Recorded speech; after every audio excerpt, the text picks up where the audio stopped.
Nos alegramos muito com a sua presença aqui. Que o Senhor continue te abençoar em nome de Jesus. Amém? Queridos, eu quero convidar você a abrir sua Bíblia comigo no livro de Números, capítulo de número 9.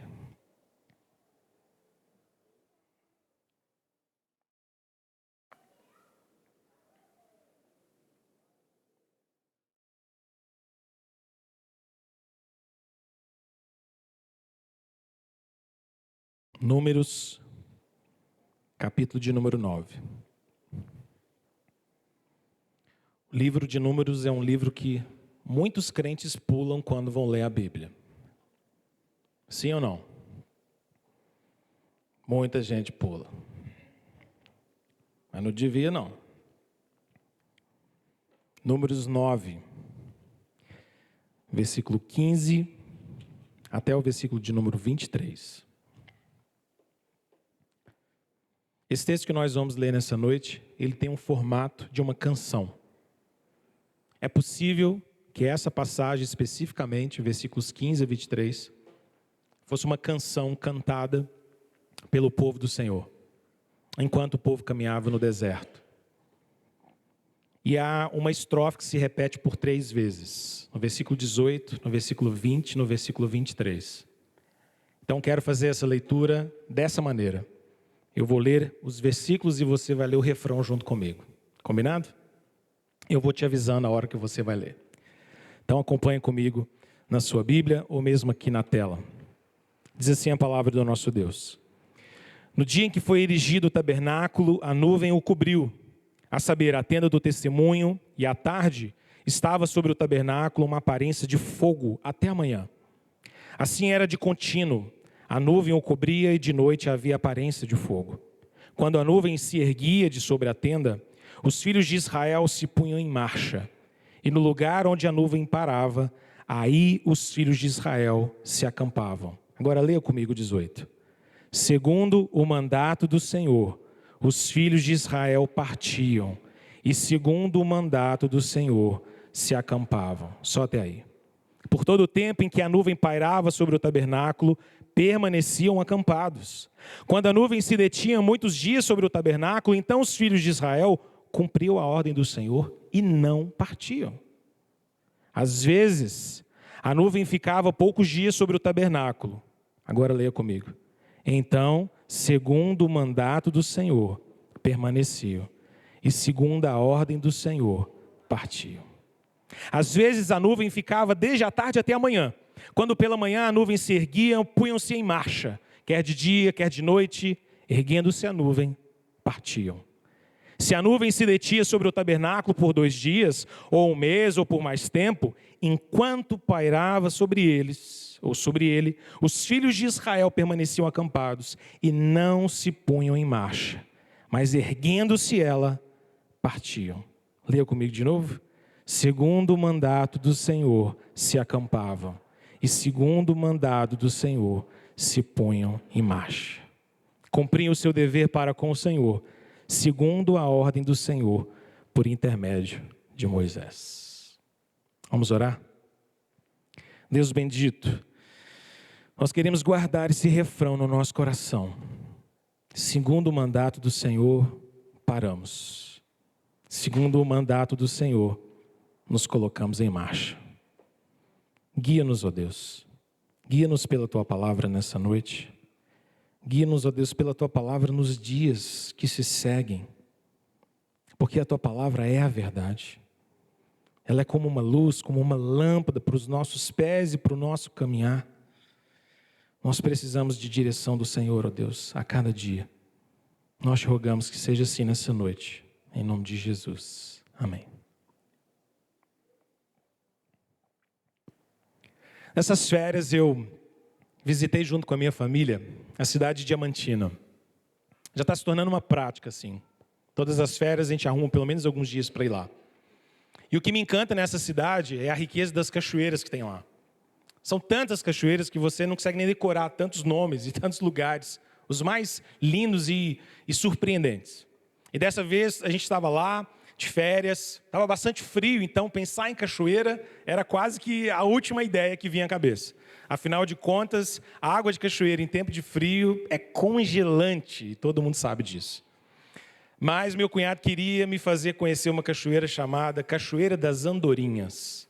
E ele disse, não, de todas as cachoeiras que tem aqui em Diamantina, ele mora lá, essa é uma das que você não conhece e você precisa conhecer, e eu não vou deixar você ir embora sem você conhecer essa cachoeira. Eu falei, tá bom, então vamos lá, vamos encarar essa cachoeira. E ele disse, é espetacular, você vai ficar surpreso. Lá é um lugar lindo, parece um canyon, e é tão fechado que as andorinhas todas se aninham lá no final da tarde para descansar e dormir. É por isso que ela chama Cachoeira das Andorinhas. Você vai ver, é maravilhoso, você tem que ir lá. E aí a gente faz aquela pergunta que é clássica, não é? É longe? Não, é rapidinho, é logo ali. De carro é 1 minuto, e depois tem que andar só um trechinho. Bendito trechinho. Nunca é um trechinho. E a gente chegou lá, e a parte de carro, tudo bem, é o carro que faz o trabalho. Quando a gente parou, eu disse, trechinho mesmo? É só descer aqui, e virar ali, e virar aqui, e desvirar ali, e subir aqui, e passar pelo mato ali. O caminho era muito longo. Fomos eu, ele e a Sofia. Vamos lá, vamos encarar. A gente chegou até aqui, precisamos chegar na tal da Cachoeira das Andorinhas. E fomos pelo caminho. E aquilo que parecia inicialmente muito fácil, era só descer uma estrada, de repente se tornou um caminhozinho pequeno. No meio do caminho tinha uma pinguela. Sabe o que é pinguela, não sabe? Aquela madeira podre que você olha para ela e diz, não vai me aguentar. Ele passou, a Sofia passou. Eu falei, 3 não passarão. Eu vou me lascar nesse negócio aqui. Certeza, eu vou cair, esse negócio vai quebrar. Vai, moço, a madeira é forte. Então vai. Passei, sobrevivi. E fomos, e caminho aqui, caminho ali. E o mais impressionante dessa travessia, até chegarmos à tal da Cachoeira das Andorinhas, é de que certamente eu não conseguiria chegar naquela cachoeira sem ele. Não dava. Era, de fato, absolutamente necessário tê-lo como guia. Para ir dizendo para nós, pisa aqui, não pisa aqui, pisa ali, pisa colar. Porque em alguns locais o chão era todo, a terra era toda alagada, então não dava para pisar e tinha que pisar em outro. E ele sabia tudo de cor, de tantas vezes que já fui lá, ele foi dizendo para nós, pisa aqui, pisa ali, pisa aqui, pisa ali. Enfim, chegamos à cachoeira. Nossa, era extraordinário. Era realmente linda e valeu a pena. Mas eu, chegando lá, disse para ele assim, Bruno, eu tenho a sensação de que eu não chegava aqui sem você me guiar. Não dá. Cara, você falou que era pertinho, é muito caminho. E ele disse assim, e essa é só uma que eu vou te mostrar, nós vamos na outra ali em cima. Misericórdia. Outro caminho. Eu tenho a impressão de que eu e você temos várias circunstâncias na nossa vida que a gente se sente assim. Em que a gente quer chegar em algum lugar, mas nós não sabemos o caminho. E que se nós não tivermos um direcionamento, é impossível que eu e você cheguemos onde nós queremos chegar. É aquele momento da nossa vida que a gente tem a total convicção de que sem um guia, sem uma direção, não dá. Não tem como. Quando eu penso sobre a minha vida espiritual e sobre a sua vida espiritual, então eu tenho convicção de que nós precisamos de direcionamento. Porque sem o direcionamento de Deus, como é que nós vamos caminhar nesse mundo? Como é que nós vamos passar pelas trilhas desse mundo? Como é que nós vamos chegar a esse lugar maravilhoso se o Senhor não nos guiar até lá? Como é que nós vamos viver nesse mundo de caminhos tortuosos, confusos, difíceis de caminhar, muitas vezes alagados, a lama da tristeza, do pecado, das dores da vida? Se nós não tivermos alguém para nos guiar, se não for o Senhor a me guiar e a te guiar, nós estaremos perdidos. Essa história que nós lemos aqui, no livro de Números, capítulo 9, é uma história sobre direção espiritual. Essa história nos fala sobre um momento da vida de Israel em que o povo do Senhor havia acabado de erigir e de construir o tabernáculo. E você sabe que quando o povo saiu do Egito e foi para o deserto, no meio do deserto, então, Deus mandou que Moisés construísse para ele uma casa, um lugar de habitação do Senhor. Esse lugar era chamado de tabernáculo. Mais tarde, o tabernáculo foi substituído por um templo. Mas no deserto, era no tabernáculo que Deus se encontrava com o povo. Era no tabernáculo que a presença de Deus se manifestava. Se você se lembrar, o texto que nós lemos nos remete lá a Êxodo, capítulo de número 40, versículo 34. Talvez na sua Bíblia, essa referência até apareça aí em algum lugar. Porque lá em Êxodo 40, 34, nos é contada a história de quando o templo terminou de ser construído, o tabernáculo terminou de ser construído, e a glória de Deus encheu aquela casa. Deus agora habitava no meio do seu povo e direcionava o seu povo. O tabernáculo, vale lembrar, era construído de uma maneira tal que todas as vezes que era necessário mudar de localidade, era possível desmontar e remontar o tabernáculo. O templo não, você se lembra. O templo era feito de pedras, fixo, permanente, um só lugar. Mas o tabernáculo era móvel. Eu construía, montava, madeira aqui, madeira ali, couro aqui, tal. Deus mandou andar, desmonta tudo. Carrega os animais, vão embora para outra localidade. Parou? Monta tudo de novo. Porque era ali, no tabernáculo, que a presença de Deus se manifestava. É interessante que o versículo de número 15 nos diz, olha na sua Bíblia, que a presença do Senhor se manifestava no tabernáculo como uma nuvem que cobria aquele lugar durante todo o dia. O tabernáculo estava lá montado e a nuvem da glória de Deus pairava sobre o tabernáculo.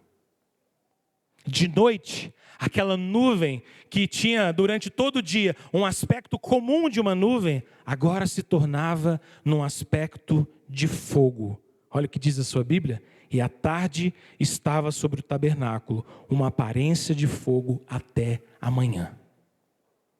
Era só o sol se pôr e a escuridão da noite começar a tomar o seu lugar, que aquela nuvem então se tornava em aspecto de fogo e pairava continuamente sobre o tabernáculo até o raiar do dia.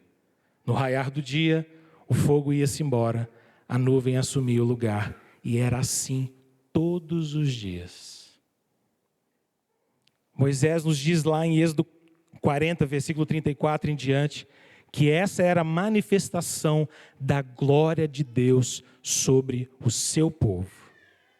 Mas eu quero chamar a sua atenção para um fato de que não apenas a presença de Deus se manifestava sobre o tabernáculo, com essa nuvem de dia, com o fogo à noite, mas além disso, a presença dessa nuvem, dessa coluna de fogo, era um direcionamento para o povo do Senhor.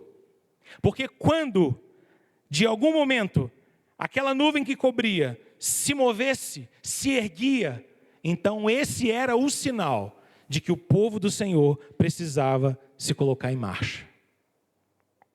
Então estava todo mundo lá, fazendo suas tarefas, cumprindo seus deveres, adorando ao Senhor, vivendo, imagina centenas de milhares de pessoas no deserto, e então a nuvem saía de cima do tabernáculo. E alguém dizia, opa, o Senhor está nos chamando a sair desse lugar. Desmonta tudo. E começava a trabalheira. Pega daqui, desmonta dali, arruma daqui, junta os meninos, pega as panelas, não tem como comer almoço agora não, vamos embora, bora, junta tudo, aquela bagunceira. Você já viajou? Você já saiu de férias com muito menino? Pega aqui, você pôs o menino dentro da mala, não é o menino, é a roupa e tal, volta aqui e tal, junta tudo, isso aqui. Vamos embora. Tabernáculo. E de repente, sou marchando, andando, caminhando, segundo a vontade de Deus, e a nuvem para e desce. Gente, para de andar. O quê? Para de andar. Uma coisa é falar para de andar para umas 10 pessoas. Agora você imagina centenas de milhares de pessoas. Para de andar. Troca a trombeta. Deus mandou parar. É aqui. Arma o acampamento. Pega tudo de novo. Puxa as panelas. Cadê os meninos?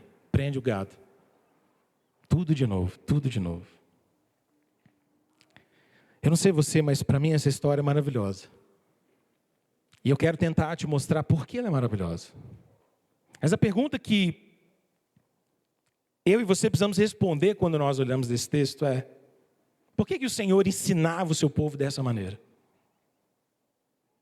Por que Deus fazia exatamente dessa forma? Nuvem, coluna de fogo, quando levantava, andava, quando descia, parava. Por quê? Eu quero te dar algumas respostas bíblicas sobre isso. A primeira delas, que eu queria que você pensasse comigo, é que esse método de Deus era uma forma de Deus ensinar que a presença dele no meio do seu povo era a vida do seu povo. A presença do Senhor no meio do seu povo é a vida do seu povo. É por causa da presença do Senhor é que Israel existia. É por causa da presença do Senhor é que Israel era uma nação diferente de outras. A presença do Senhor estava ali sobre eles. A nuvem se manifestava como a glória de Deus manifesta no meio do povo do Senhor. Enquanto Israel estava no deserto, enquanto Israel caminhava no deserto, a nuvem, a coluna de fogo eram um testemunho da presença viva do Deus poderoso sobre eles. O versículo 17 diz isso tão claramente, olha na sua Bíblia. Quando a nuvem se erguia de sobre a tenda, os filhos de Israel se punham em marcha.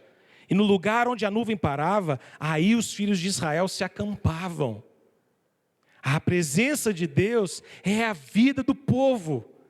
Deus levantou a sua nuvem, então marche, então ande. Ele dita, Ele governa, Ele é a nossa vida, Ele é a nossa direção.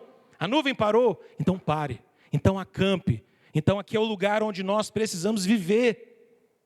A presença do Senhor, irmãos, é aquilo que faz com que eu e você, com que o povo de Deus, com que a igreja do Senhor seja de fato uma igreja.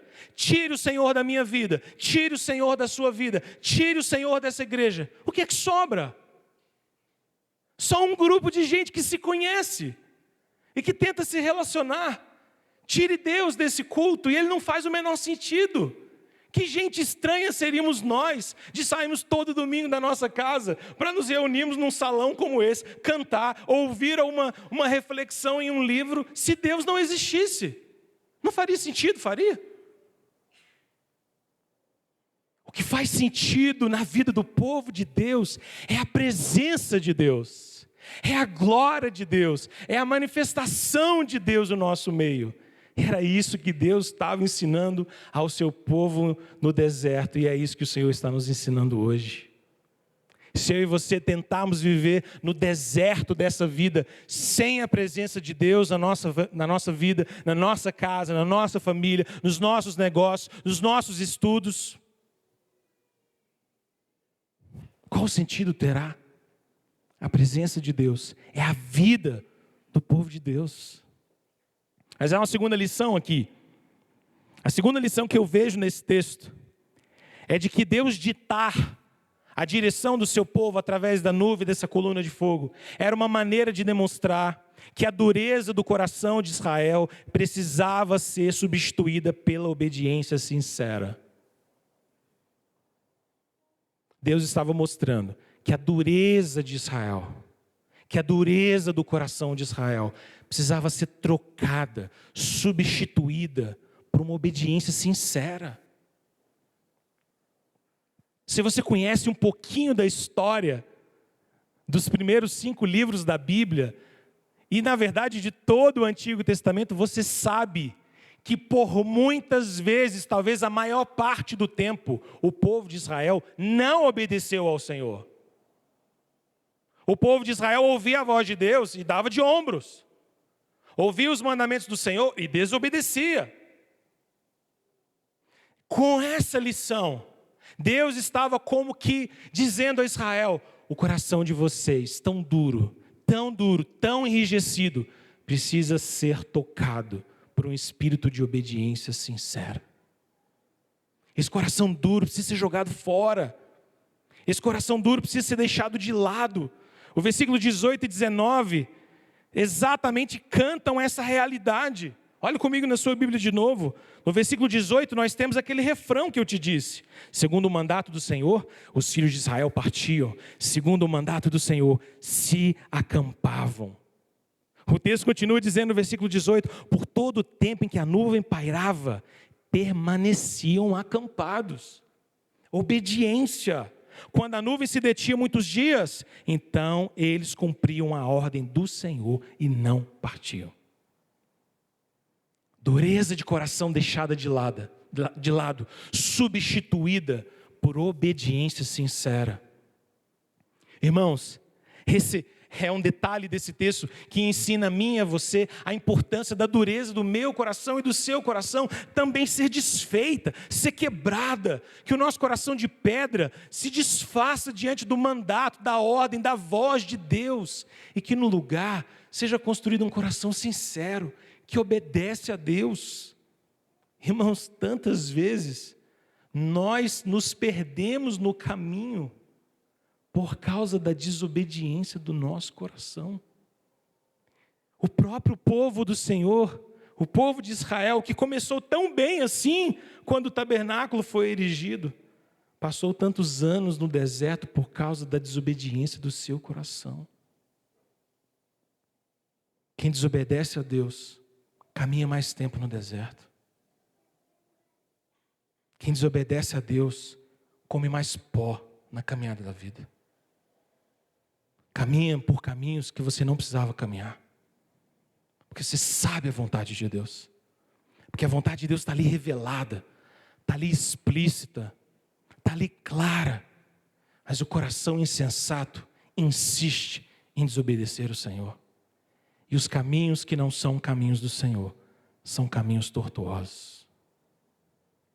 São caminhos maus. A Bíblia diz que ao homem os seus caminhos parecem bons, mas no final são caminhos de morte. Mas há uma terceira lição aqui. A terceira lição que esse texto nos ensina, versículos 20 a 22, olha na sua Bíblia. É que os ritmos da nossa vida e os ritmos da vida do povo do Senhor são conduzidos pelo próprio Senhor e por Ele apenas. Os ritmos da caminhada e da jornada de Israel eram conduzidos pelo Senhor e por ninguém mais. Era assim que deveria ser. Olhe comigo na sua Bíblia, versículos 20, 21 e 22. Eu quero te chamar a atenção para três tempos aqui definidos. Versículo 20. Às vezes a nuvem ficava poucos dias sobre o tabernáculo. Poucos dias. Ok. Versículo 21. Às vezes a nuvem ficava desde a tarde até a manhã. Só. Um dia. Versículo 22. Se a nuvem se detinha sobre o tabernáculo por 2 dias, ou por 1 mês, ou por mais tempo, enquanto pairava sobre ele, os filhos de Israel permaneciam acampados. Decorou os tempos? A nuvem às vezes parava sobre poucos dias. O que são poucos dias? 4, 5? Uma semaninha? Ou às vezes parava sobre 2 dias. 2 dias. Finalzinho de semana. Nuvem parou, final de semana nós vamos parar aqui, beleza. Às vezes 1 dia, manhã e tarde. Às vezes 1 mês. Às vezes mais. Como você acha que você estaria lá, no meio do acampamento, se você começasse a desmontar sua barraca de manhã e a nuvem movesse de tarde? Você ia ficar bravo? Oh Deus, não cheguei nem a desmontar tudo. Nós já estamos movimentando de novo. E quando fosse 1 mês? Eu acho que essa nuvem não mexe mais não.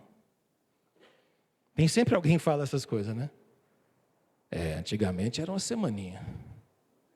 Agora tem 1 mês. Essa nuvem parou mesmo. Tem sempre os pessimistas do negócio, né? E tem sempre os otimistas. Não, se ficar 1 ano nós estamos firmes. Não era fácil. Fico imaginando essas coisas. Poucos dias, 1 dia, muitos dias, 1 mês. Deus ditava o ritmo. A marcha só começava quando o sinal do céu se manifestava. Se a nuvem se deslocasse, era hora de marchar. Se a nuvem repousasse, era hora de parar. Quero te fazer uma pergunta sobre isso. Quem é que tem definido os ritmos da sua vida? Quem que tem definido os ritmos da sua vida? Eu tenho a impressão de que mesmo em meio ao povo de Deus, tem muita gente vendo os seus ritmos de vida sendo definidos por trabalho. Tem muita gente tendo os ritmos da sua vida definidos por dinheiro. Não importa que se eu puder ganhar mais, eu me desdobro. Eu sacrifico até minha família, mas eu vou fazer, eu vou pegar. Tem gente que tem os ritmos da sua vida definidos por prazer. Se for bom, eu vou. Se for gostoso, eu faço. Se me agradar, tudo bem. Quem é que tem definido os ritmos da nossa jornada? O que esse texto está ensinando para mim e para você é que Deus é aquele que precisa ditar os ritmos da nossa jornada. Só o Senhor. Mas talvez eu e vocês sejamos com pressa demais nesse mundo. Correndo demais. Talvez nós estaríamos entre aqueles no grupo dizendo, um mês é muito. Uma semana é muito. Vamos rápido, vamos acelerar. Deus define os ritmos da nossa vida.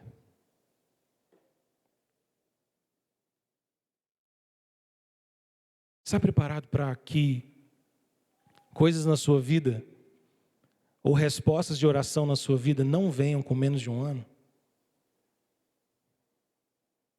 Com menos de 2.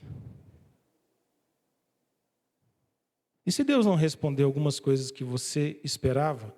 Nunca.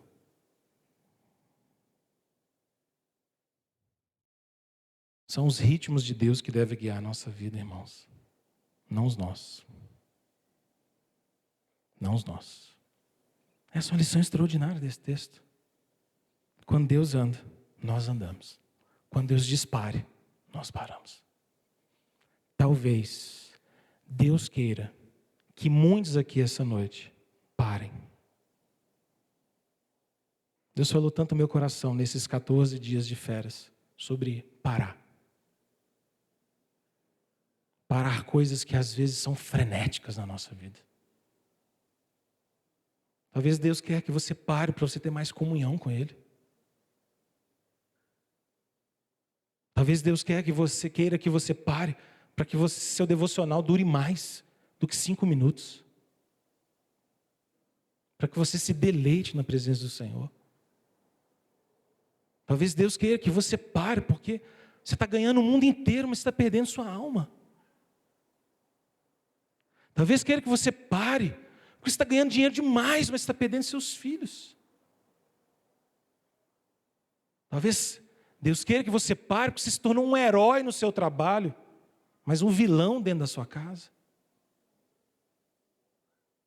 Talvez Deus queira que o seu ritmo seja diferente. Mas há uma quarta lição aqui. A quarta lição, versículo 23. A quarta lição é que Deus estava com isso, ensinando que o seu povo é chamado para continuar a cumprir os seus deveres, sempre diante dele. Olha comigo no versículo 23. Aqui a gente tem um refrão se repetindo, mas há um detalhe a mais do que o refrão. Segundo o mandato do Senhor se acampava, segundo o mandato do Senhor se punha em marcha. Agora preste atenção. Cumpriam o seu dever para com o Senhor, segundo a ordem do Senhor por intermédio de Moisés. Esse final é tão educativo para nós. Porque o que a palavra de Deus está nos ensinando aqui, o que esse texto está nos mostrando, é que o povo do Senhor é chamado a cumprir as suas responsabilidades, os seus deveres para com o Senhor, quando Deus dizia pare, ou quando Deus dizia vá. A lição que eu quero que você perceba aqui, meu querido, é muito simples. O que o texto está nos ensinando é, marchando ou acampando, nós precisamos continuar a cumprir os nossos deveres diante do Senhor. O povo de Israel não deveria ficar sentado assistindo nuvem e coluna de fogo, esperando ela mexer. Não era para ninguém parar o dia inteiro e ficar olhando. Será que ela mexe hoje? Não sei, o que você acha? Não era para ninguém ficar observando nuvens, refletindo sobre nuvens, fazendo teorias sobre nuvens, escrevendo a respeito de quantas vezes a nuvem já mexeu no mês passado. Não era sobre especulações, era sobre serviço. Cumpra o seu dever diante do Senhor. Se é para desmontar, então vamos embora. Qual equipe que eu estou? Se é para remontar, bora. Eu tenho minha família, eu tenho minha tenda, eu tenho minha casa, eu tenho minhas coisas. Lembra? O povo de Israel estava lá como famílias. Todo mundo tinha família. Todo mundo tinha muito filho. Todo mundo tinha tenda. Todo mundo tinha bicho.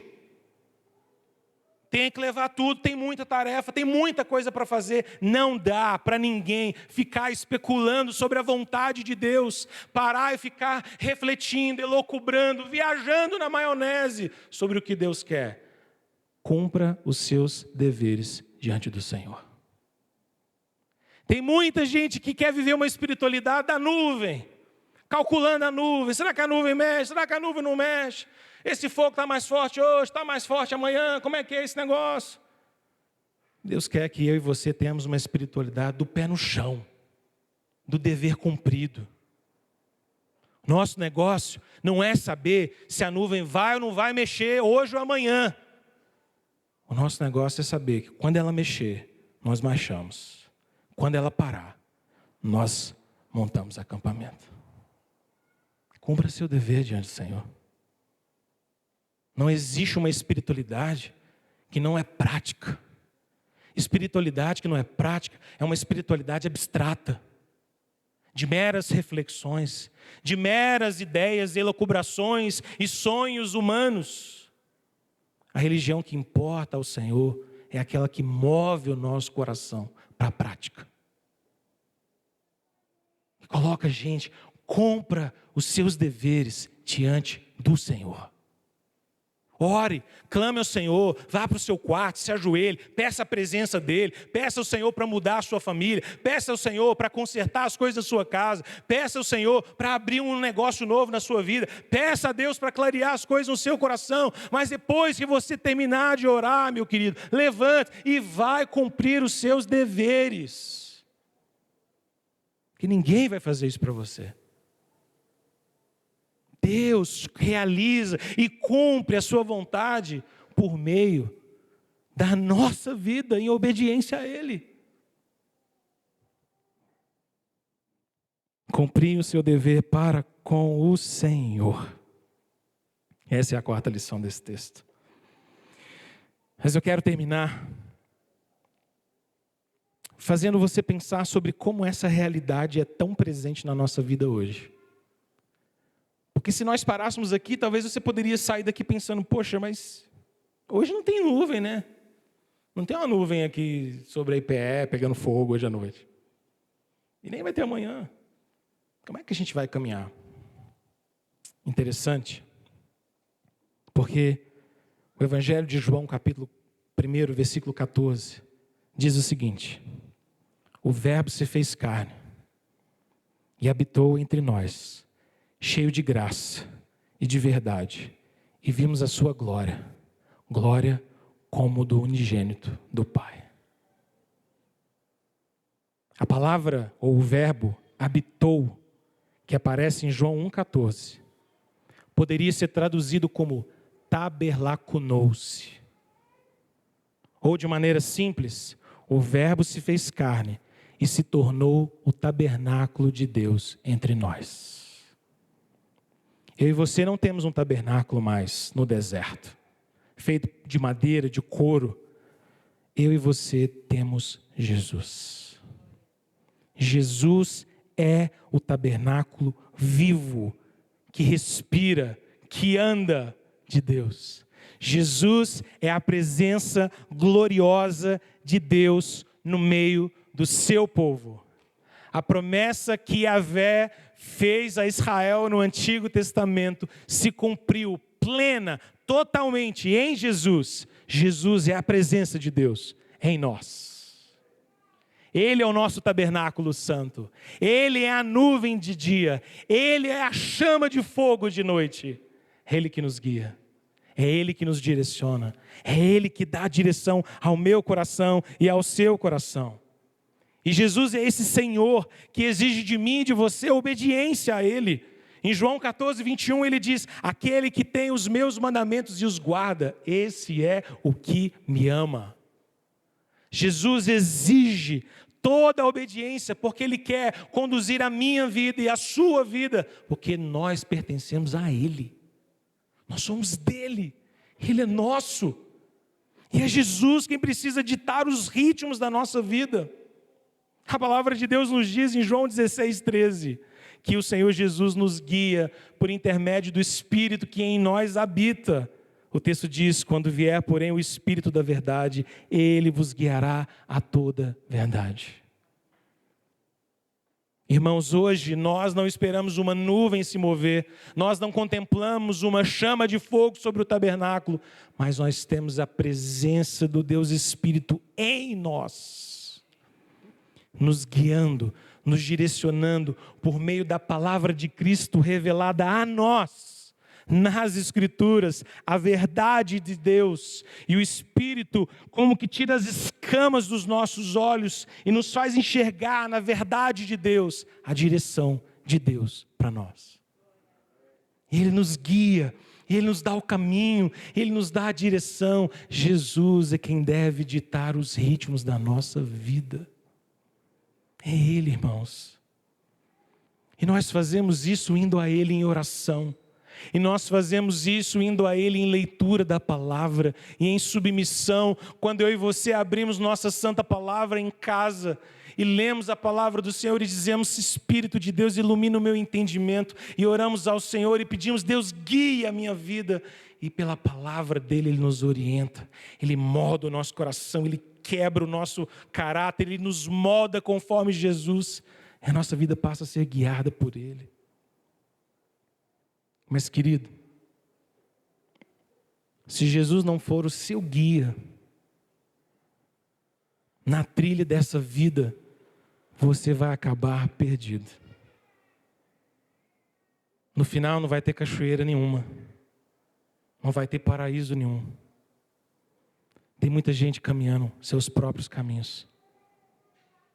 E o fim de uma vida caminhando em caminhos que não são de Deus é um fim terrível. O inferno está lá no fim de uma vida assim. Mas uma vida guiada pelo Senhor é uma vida em que percalços vão aparecer, mas Ele estará conosco, porque o Senhor é o nosso pastor e nada nos faltará. Ele estará conosco e nos guiará a pastos verdejantes, nos levará para junto de águas tranquilas. E ainda que nós passemos pelo vale da sombra da morte, o temor vai fugir de nós, porque o Senhor estará com seu cajado a nos guiar. Submeta os seus ritmos nessa noite ao Senhor Jesus. Coloque sua vida diante dEle. Faça perguntas duras para você hoje à noite. Perguntas sinceras. Olhe para dentro de si e se pergunte: Deus, os ritmos na minha casa têm sido ditados pelo Senhor? O que a gente faz, o que a gente marca, nossa agenda, o que a gente ouve, o que a gente come, o que a gente compra, o que isso tem refletido? Se alguém olhasse para a nossa agenda de segunda a segunda, será que essa pessoa poderia concluir que Cristo governa ali? Vamos orar? Quero chamar nosso louvor para já se posicionar. Mas eu queria te convidar a orar. Orar ao Senhor agora. Pergunte a Ele. Só Ele pode te responder. Quais ritmos da sua vida precisam ser transformados pela graça em Jesus? Quais ritmos precisam ser mudados? Talvez sejam relacionamentos. Talvez seja trabalho demais. Talvez sejam agendas lotadas, cheio de coisas aparentemente úteis, mas longe de ser essenciais. Talvez seja a sua vida de comunhão com o Senhor, que nos últimos meses está indo de mal a pior. Talvez seu ritmo hoje à noite seja voltar lá ao primeiro amor. lá atrás. Recomeçar.